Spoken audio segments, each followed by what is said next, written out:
A Study in Scarlet by Arthur Conan Doyle. Part 2, Chapter 5, The Avenging Angels. All night their course lay through the intricate defiles and over irregular and rock-strewn paths. More than once they lost their way, but Hope's intimate knowledge of the mountains enabled them to regain the track once more. When morning broke, a scene of marvelous though savage beauty lay before them. In every direction the great snow-capped peaks hemmed them in, peeping over each other's shoulders to the far horizon. So steep were the rocky banks on either side of them that the larch and the pine seemed to be suspended over their heads, and to need only a gust of wind to come hurtling down upon them. Nor was the fear entirely an illusion, for the barren valley was thickly strewn with trees and boulders which had fallen in a similar manner. Even as they passed, a great rock came thundering down with a hoarse rattle which woke the echoes in the silent gorges and startled the wary horses into a gallop. As the sun rose slowly above the eastern horizon, the caps of the great mountains lit up one after the other, like lamps at a festival, until they were all ruddy and glowing. That magnificent spectacle cheered the hearts of the three fugitives and gave them fresh energy. At a wild torrent which swept out of a ravine, they called a halt, and watered their horses, while they partook of a hasty breakfast.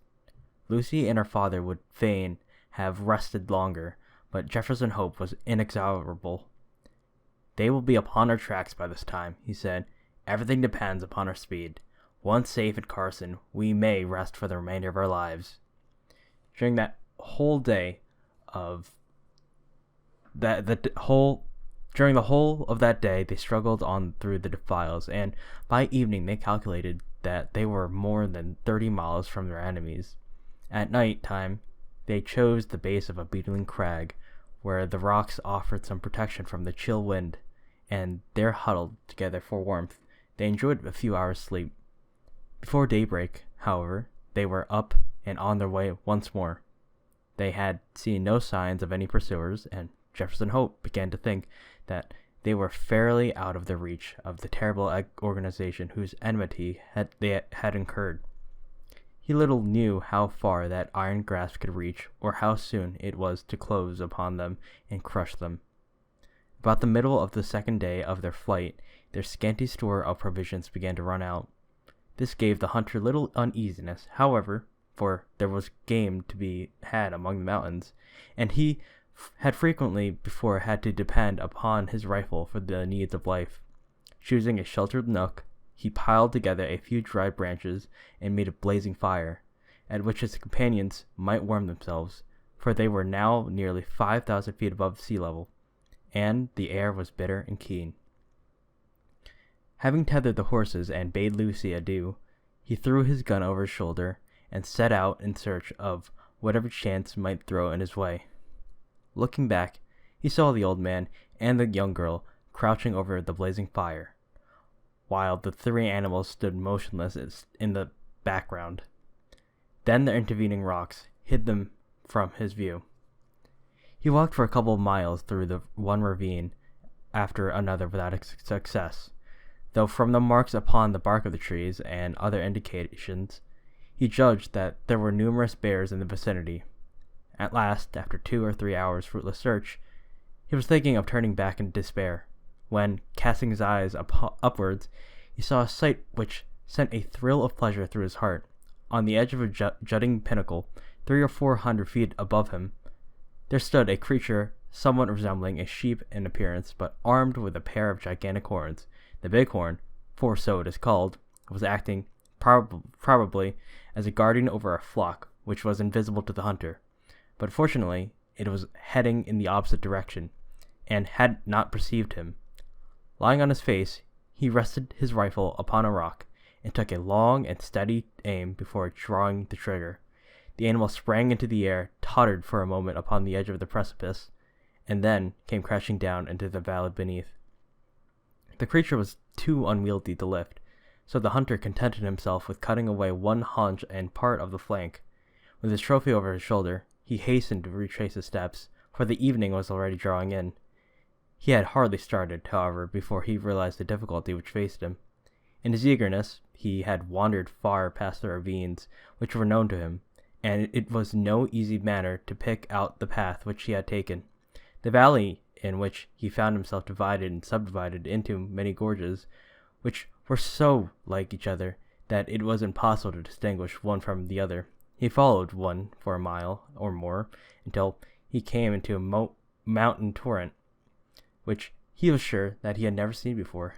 Convinced that he had taken the wrong turn, he tried another, but with the same result. Night was coming on rapidly, and it was almost dark before he last found himself in a defile which was familiar to him. Even then, it was no easy matter to keep to the right track, for the moon had not risen, and the high cliffs on either side made the obscurity more profound. Weighed down with his burden, and weary from his exertions, he stumbled along, keeping up his heart by the reflection that every step brought him nearer to Lucy, and that he carried with him enough to ensure them food for the remainder of the journey. He had now come to the mouth of the very defile in which he had left them. Even in the darkness he could recognize the outline of the cliffs which bounded it. They must, he reflected, be awaiting him anxiously, for he had been absent nearly 5 hours. In the gladness of his heart he put his hands to his mouth and made the glen re-echo to a loud halloo as a signal that he was coming up. He paused and listened for an answer. None came save his own cry, which clattered upon the dreary silent ravines, and was borne back to his ears in countless repetitions. Again he shouted, even louder than before, and again no whisper came back from the fiends whom he had left such a short time ago. A vague, nameless dread came over him, and he hurried onwards frantically, dropping the precious food in his agitation. When he turned the corner, he came full in sight of the spot where the fire had been lit. There was still a glowing pile of wood ashes there, but it had evidently not been tended since his departure. The same dead silence still reigned all around. With his fears changed to convictions, he hurried on. There was no living creature near the remains of the fire. Animals, man, maiden, all were gone. It was only too clear that some sudden and terrible disaster had occurred during his absence, a disaster which had embraced them all, and yet left no traces behind it. Bewildered and stunned by this blow, Jefferson Hope felt his head spin round, and had to lean upon his rifle to save himself from falling. He was essentially a man of action, however, and speedily recovered from his temporary impotence. Seizing a half-consumed piece of wood from the smoldering fire, he blew it into a flame, and proceeded with its help to examine the little camp. The group was all stamped down by the feet of horses, showing that a large party of mounted men had overtaken the fugitives, and the direction of the tracks proved that they had afterwards turned back to Salt Lake City. Had they carried back both of his companions with them? Jefferson had almost persuaded himself that they must have done so, when his eye fell upon an object which made every nerve of his body tingle within him. A little on one side of the camp was a low-lying heap of reddish soil, which had surely not been there before. There was no mistaking it for anything but a newly dug grave. As the young hunter approached it, he perceived that a stick had been planted on it, with a sheet of paper stuck in the cleft fork of it. The inscription upon the paper was brief, but to the point. John Ferrier, formerly of Salt Lake City, died August 4th, 1860. The sturdy old man, whom he had left so short a time before, was gone then, and this was all his epitaph. Jefferson Hope looked wildly round to see if there was a second grave, but there was no sign of one. Lucy had been carried back by the terrible pursuers to fulfill her original destiny, by becoming one of the harem of the elder son.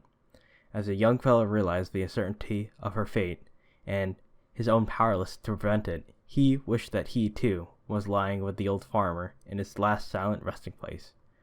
Again, however, his active spirit shook off the lethargy which springs from despair.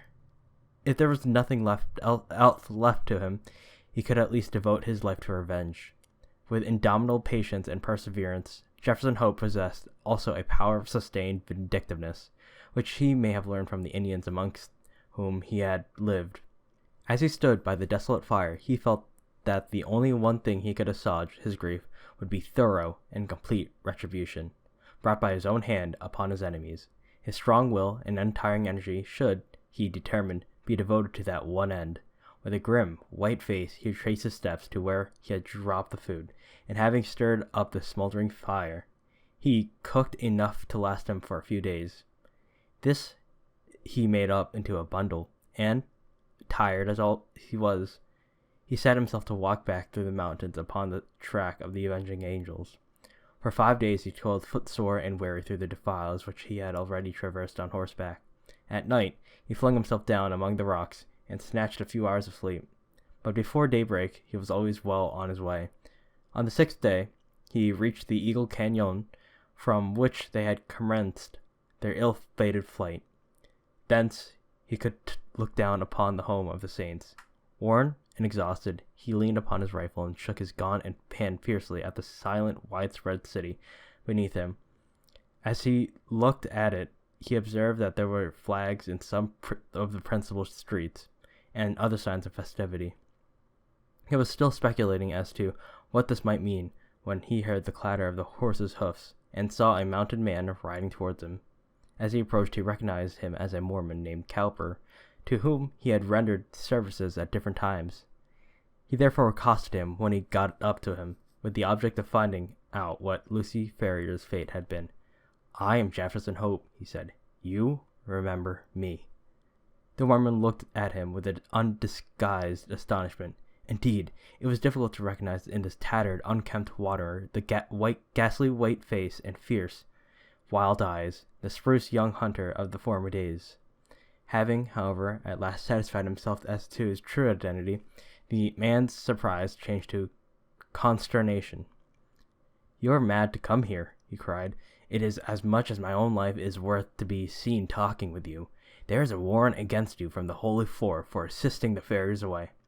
"I don't fear them, or the warrant," Hope said earnestly. "You must know something of this matter, Cowper. I conjure you by everything you hold dear to answer a few questions. We have always been friends. For God's sake, don't refuse to answer me." "What is it?" the Mormon asked uneasily. "Be quick." "The very rocks have ears and the trees eyes. What has become of Lucy Ferrier?" "She was married yesterday to young Drebber." "Hold up, man, hold up. You have no life left in you." "Don't mind me," said Hope faintly. He was white to the very lips and had sunk down on the stone against which he had been leaning. "Married, you say?" "Married yesterday. That's what those flags are for on the endowment house. There were some words between the young Drebber and young Stangerson as to which was to have her. They'd both been in the party that followed them, and Stangerson had shot her father, which seemed to give him the best claim. But when they argued it in council, Drebber's party was the stronger, so the prophet gave her over to him. No one won't have her very long, though, for I saw death in her face yesterday. She is more like a ghost than a woman." "Are you off, then?" "Yes, I am off," said Jefferson Hope, who had risen from his seat. His face might have been chiseled out of marble, so hard and set was its expression, while its eyes glowed with a baleful light. "Where are you going?" "Never mind," he answered, and slinging his weapon over his shoulder, strode off down the gorge, and so away in the heart of the mountains to the haunts of the wild beasts. Amongst them all there was none so fierce and so dangerous as himself. The prediction of the Mormon was only too well fulfilled. Whether it was the terrible death of her father, or the effects of the hateful marriage into which she had been forced, poor Lucy never held up her head again, but pined away and died within a month. Her sottish husband, who had married her principally for the sake of John Ferrier's property, did not affect any grief at his bereavement, but his other wives mourned over her, and sat up with her the night before the burial, as is the Mormon custom. They were grouped round the bier in the early hours of the morning, when, to their inexpressible fear and astonishment, the door was flung open, and a savage-looking, weather-beaten man in tattered garments strode into the room. Without a glance or a word to the cowering woman, he walked up to the white, silent figure which had once contained the pure soul of Lucy Ferrier. Stooping over her, he pressed his lips reverently to her cold forehead, and then, snatching up her hand, he took the wedding ring from her finger. "She shall not be buried in that," he cried, with a fierce snarl, and before an alarm could be raised, sprang down the stairs, and was gone. So strange and so brief was that episode, that the watchers might have found it hard to believe themselves or persuade other people of it, had it not been for the undeniable fact that the circlet of gold, which marked her as having been a bride, had disappeared. For some months, Jefferson Hope lingered among the mountains, leading strange wild life and nursing in his heart the fierce desire for revenge which possessed him. Tales were told in the city of the weird figure which was seen prowling about the suburbs, and which haunted the lonely mountain gorges. Once a bullet whistled through the Stangerson's window and flattened itself upon the wall within a foot of him. On another occasion, as Drebber passed under a cliff, a great boulder crashed down on him, and he only escaped a terrible death by throwing himself upon his face. The two young Mormons were not long in discovering the reason of these attempts on their lives, and led repeated expeditions into the mountains in the hope of capturing or killing their enemy, but always without success. They adopted the precaution of never going out alone or after nightfall, and of having their horses guarded. After a time, they were able to relax these measures, for nothing was either heard or seen of their opponent, and they hoped that time had cooled his vindictiveness. Far from doing so, it had, if anything, augmented it. The hunter's mind was of a hard, unyielding nature, and the predominant idea of revenge had taken such a complete possession of it that there was no room for any other emotion. He was, however, above all things, practical. He soon realized that even his iron constitution could not stand the incessant strain that he was putting upon it. Exposure and want of wholesome food were wearing him out.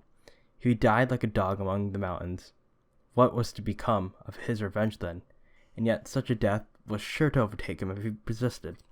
He felt that was to play his enemy's game, so he reluctantly returned to the old Nevada mines, there to recruit his health and to amass money enough to allow him to pursue his object without privation.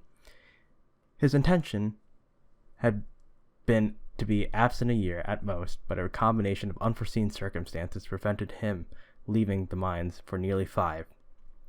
At the end of that time, however, his memory of his wrongs and his cravings for revenge were quite as keen as on that memorable night when he stood by John Ferrier's grave.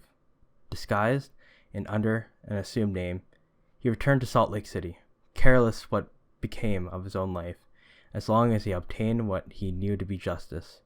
There he found evil tidings awaiting him. There had been a schism among the chosen people a few months before. Some of the younger members of the church had having rebelled against the authority of the elders, and the result had been a secession of a certain number of malcontents who had left Utah and became Gentiles. Among these had been Drebber and Stangerson, and no one knew whether they had gone.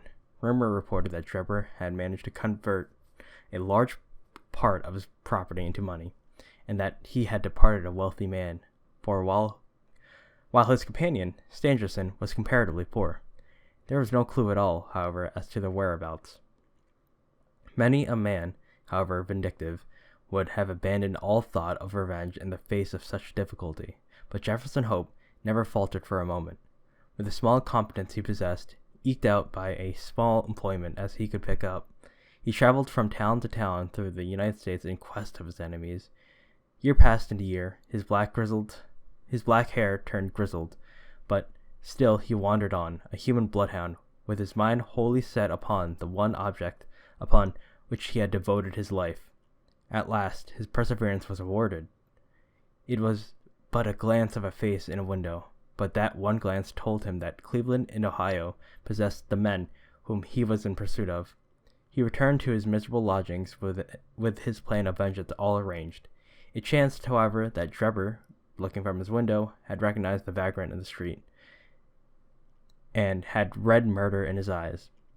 He hurried before a justice of the peace, accompanied by Stangerson, who had become his private secretary, and represented to him that they were in danger of their lives from the jealousy and hatred of an old rival.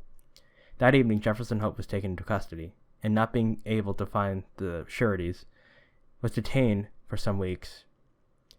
When at last he was liberated, it was only to find that Trevor's house was deserted, and that he and his secretary had departed for Europe. Again, the Avenger had been foiled, and again his concentrated hatred urged him to continue the pursuit. Funds were wanting, however, and for some time he had to return to work, saving every dollar for his approaching journey. At last, having collected enough to keep life in him, he departed for Europe and tracked his enemies from city to city, working his way in any menial capacity, but never overtaking the fugitives. When he reached St. Petersburg, they had departed for Paris, and when he had followed them there, he learned that they had just set off for Copenhagen.